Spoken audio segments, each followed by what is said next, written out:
তোমরা তো দেখেছো বাজার থেকে আজ কাতলা মাছের মাথা আর ইলিশ মাছ নিয়ে এসেছি। এই দুটো মাছই মা খেতে খুব পছন্দ করে, তো ভাবছি একটু ইলিশ ভাপা করব। তার জন্য দেখো সর্ষে পোস্ত বেটে আর আদা বেটে নিয়েছিলাম, আর এর সঙ্গে একটু কাঁচা লঙ্কা বেটে নিয়েছি। সর্ষের তেল দিয়ে মেখে সুন্দর করে একদম এটা ভাপা করতে রেডি করে রেখেছি।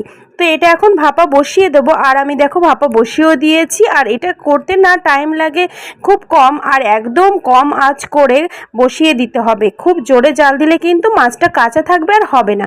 তো সুন্দরভাবে বসিয়ে দিয়েছি। আর এদিকে দেখো কাতলা মাছের মাথাটা অহিন কি সুন্দর করে ভেজে নিয়েছে। আর কাতলা মাছের মাথার রেসিপিটা করবে অহিন বাবু, আর ইলিশ ভাপাটা আমি।